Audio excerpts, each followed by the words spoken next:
اهلا وسهلا حبوباتي. طولت الغيبة شوية غير لظروف صحية. مرجع ما نتعطل عليكم، ولكن تحت طلب العديد من الأخوات هذا الفيديو خصيصا للطفلات اللي قالوا لي ديري لنا وصفات خاصة في فصل الشتاء، يعني في هذا البرد، ترطيبات والكريمات والماسكات اللي تصلح في هذا الصيف، هذا فصل الشتاء. المهم حبوباتي، أول فيديو اللي نقوم به هو أحمر الشفاه ولا معالج الشفاه. خالق شفاه اللي تعود مشققة ولا سوداء ولا نشفانة. المهم نقول لكم واحد نصيحة الأخوات، الشفاه النشفانة هذا كرو دليل على أنه عندك شي في الجوف. هذا قاع نعودو حنا يعني شي نقول لك، اللي في الجوف كينعت في الوجه، اللي عندك في الكرش هو اللي ليه يبين لك حالة وجهك. بحال منين يعود مثلا التعب يقيس العينين، الكلى يقيسوا العينين تحت العينين. المهم الشفاه دليل على ان ذاتك نشفانه من الماء وما كتشربي قباله وعندك القبض. المهم الوصفه ديالنا اليوم هي عباره عن كريم ترطيب الشفاه خطير من النوع الجيد والصحي للشفتين.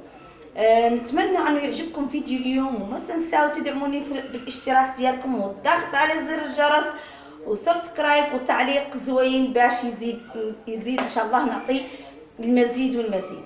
وما تنساو تتابعوني الى اخر فيديو باش نعطيكم النصائح كامله. السلام عليكم من جديد. ندوز المكونات. الكريم الخاص بتشقق الشفاه. كريم الخاص بتشقق الشفاه غادي يتكون من زيت جليسيرين والفيتامين سي، سيروم ديال فيتامين سي، وعندنا فازلين طبيه بطبيعه الحال. طبيه الاخوات، استعملوا فازلين طبيه واستعملوا شمع النحل اللي ديروا منه ملعقه صغيره ديال شمع النحل. ولا نحتاجوا ببيور دو كاريتي، يعني زبدة الكاريتي الطبيعية. هذه حبذا لو كانت هذه. المهم نتوما قلبوا على شي شركة كتثقوا فيها كتشروا منها زبدة الشيا طبيعية تبارك الله، غنية بالفيتامين A و D و E و F.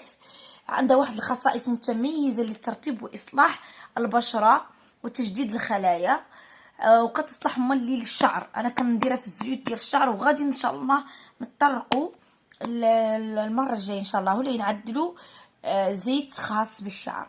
هذا هو ان شاء الله. وهذه راهي فعاله ما شاء الله في التشققات، في جفاف، في ياسر. المهم حبوباتي اللي نستعملوا زبده الكاريتي. هون عندنا اي عكر فاسي كتستعملي، يا العكر فاسي قشور يا عكر فاسي غبره، انت اختاري اي واحد فيهم. وعندنا هون عكر ديال 24 ساعه، هذا معروف حبوباتي، عكر ديال 24 ساعه. عندنا هون عكر الفاسي، يا اما قشور يا اما غبره، اختاري انت. المهم ندوزو لطريقه التحضير. هون فوق حمام ساخن ولا بان ماغي كنديروا ملعقه من زبدة الكاريتي وملعقة من شمع النحل، وكنخلوهم يذوبوا مزيان حتى يذوبوا، ومن بعد نشوفوا تطبيق الوصفة كيفاش غادي يكون، ونرجع لكم باش نضيفوا عليه المكونات. هون الاخوات من بعد ما ذوبنا زبدة الكاريتي ملعقة وملعقة من شمع النحل، نضيفوا عليهم العكر ديال 24 ساعه ونخليه يذوب في ديك السخونيه ديالهم مزيان. منين يذوب مزيان كنبقاو نحركوه كيف ما كتشوفوا. اللون الاخضر هذا اللي كتشوفوه راه مزال في اخر الوصفه. ملي كينسجموا المكونات مزيان بالتسخين غادي يولي اللون ديالو احمر. المهم حبوباتي كنحركو مزيان ذوبوه، ان هاد الخطوه ساهله باش يذوب وراه ساهل ملي باش يجمد معنا. نحيدوا الاناء اللي جبناه فيه الماء الساخن ونبداو نزيد المكونات تدريجيا، ملعقة ملعقة من كل مكون اللي ذكرناه في أول فيديو. ملعقة من فازلين الطبية، هذه هي كتذوب ملي مازال سخون، ملي مازال المكونات شادين في الحرارة ديالهم. كنحركو مزيان مزيان مزيان الطفيلات، لأن هاد الكريم صدقوني طفيلات تستعملوه عينيكم مغمضين غادي يخلي الشفتين حمرة طبيعيا، محيدة ديك الزرقية اللي في الفم، حراس ولا كيقولوا داك الحبوب اللي كيطرطق في الفم ما بقاش يكون.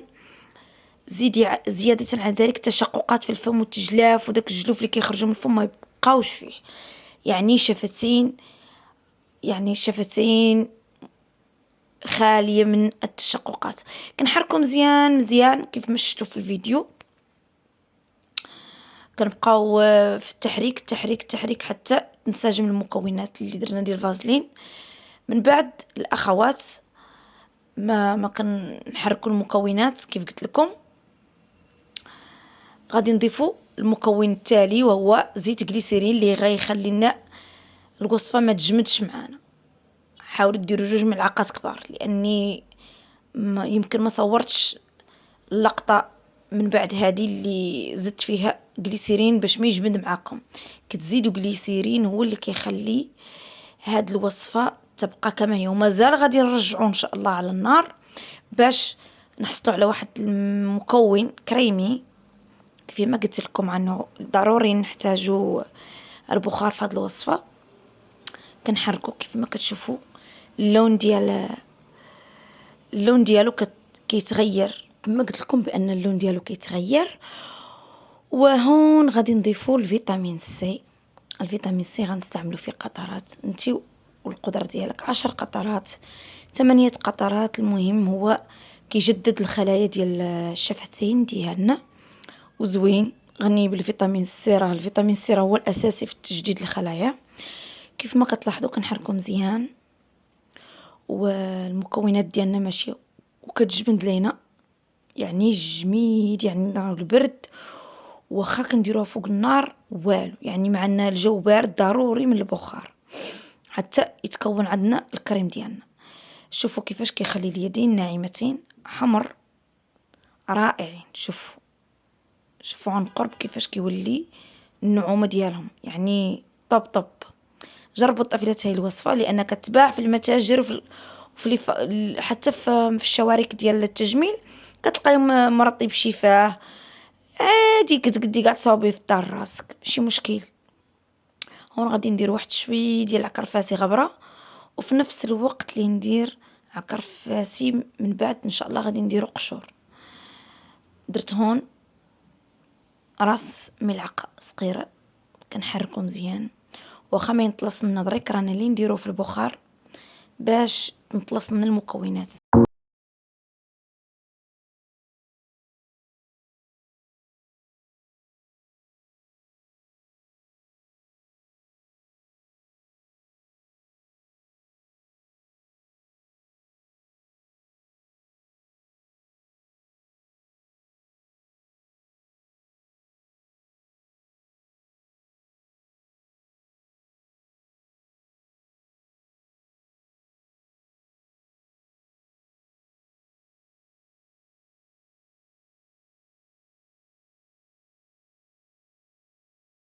المكونات ديالنا درناها فوق البخار. هذيك المكونات اللي كنت كنخلط قبيله على حساب الجو بارد، خلطناهم فوق حمام ساخن. هذاك الماء رديته سخن وجبته بقيت كنخدم قدامكم بحال هكا، يعني بلا ما تحطيه كاع فوق النار، غير سخني ديك الكاسرون تتسخن وحطيه فوقها، غادي يولي بحال هكا باش نقدو نكملوا الوصفه ديالنا. المهم كنبقاو نحركو.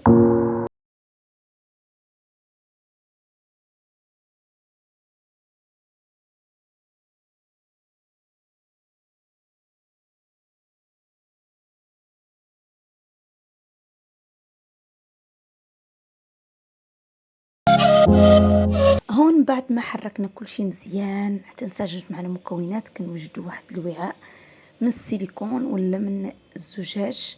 المهم هذاك الوعاء يكون معقم مزيان، وغادي نشدو نديرو فيه المكونات من بعد ما تبرد، تعود شوي دافيه، نحطو فوق شي وعاء يكون الحديد قابل انه على السخونيه. هنا هذوك المكونات كامله اللي خلطناها نكبوها في هذاك الوعاء ديال السيليكون. من بعد ان شاء الله ضروري طفيلات عندي استعمال هاد الوصفه تقشروا الشفتين ديالكم. باش غادي نقشرهم بشي مقشر انت كتفضلي. انصحك في هاد الوقيته بلا ما تستعملي القهوه، ننصحك، ولكن غادي نعطيكم مقشر خاص للشفتين ان شاء الله والوجه في فصل الشتاء. المهم القهوه بلا ما ديريها في فصل الشتاء. ومازال الا كان عندك ملح البحر مزيان، ملح البحر، ملح الصبا او ملح البحر، حليب ملح البحر، هو كيقولوا له حليب ملح البحر. هذاك تقلبوا عليه. كاين ديال الالوفيرا كتشديه كديريه مع الجل ديال الالوفيرا كتقشر به بحال هكا، كتحكي شواربه كاينين يتقشروا ناعم على الشفتين. كتحسي بان الشفتين ما بقاتش فيهم ديك النشوفيه، وكديري هاد الكريم طبقيه مباشره على الشفتين. صدقوني طفيلات روعه روعه. وإلا بغيتوني نطرح لكم هذاك المقشر ديال الشفتين خاص بالوجه والشفتين في فصل الشتاء، ما عليكم الا تخلوا لي كومونتير يعود زين وتحفزوني اخوات وديروا لي لايكات لايكات لايكات. راني ما بقى لي لا نقول لكم يا ربي ديروا لي لايكات، لان لايكاتكم هي اللي تبين لي ان شاء الله فيديوهاتي في القائمه ديال البحث، وتبين لي فيديوهاتي ان شاء الله المشاهده كثيره، لاني كندير فيديوهات حصريه وفيديوهات رائعه ومحتوايا والله لا خير من بعض المحتويات الاخرى، وما كنحسدهمش، ولكن ما كنجبرش الدعم من الاخوات. يعني مش غنقول لكم ما كتجبري دعم من عند الناس. يعني خصني باش اللي نطلع عند الناس خاصكم نتوما ديروا لي لايكات وتشجعوني وتقولوا على ان ماشي بقات في الصداقات تكون قريبه، ولكن صداقات واخا من القلب للقلب. واخا نعودوا انا في بلاد وانتي في بلاد، لابد ان نعودوا متحابين بيناتنا وما كاين لا انانيه لا حتى حاجه. المهم طفيلات خلوا لي لايكاتكم وخلوا لي تعاليقكم الزوينه اللي تزيد بيا ان شاء الله لقدام. والمهم ها هو الكريم ديالنا اصبح جاهز للاستعمال، رائع. من بعد التقشير مباشره ديريه. صدقوني طفيلات اللي تدعوا لي بالخير، ونقول لكم ان شاء الله يجازيكم بالخير كاملات. اللي اشتركوا اللي مازالوا ما اشتركت في القناه تضغط على لايك وزر صابوني وتضغط على زر الجرس باش يوصلكم كل جديد، لاني مازلت ان شاء الله لي نعطيكم ياسر من وصفات عجيبه ما قد حد تطرق لها. عجيبه عجيبه عجيبه طفيلات، صدقوني طب. المهم شفتوا كيفاش كيجي فوق الشارب بهذه الطريقه، كديري على الشوارب كيرجعوا ملس حموريه تاعهم، ولا انا ما كتقشر ما كتجلف. كولي اللي بغيتي تاكلي، شربي اللي بغيتي تشربي، ما هو مضر، ما غيدير لك حتى شي تسمم. المهم ديريه مسحيه بيدك ما غاديش يمسح 24 ساعه، انا على ضمانتي.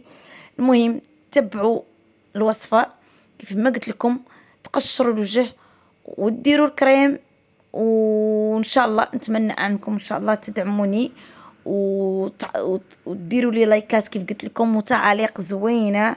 وشكرا لمتتبعاتي الكرام.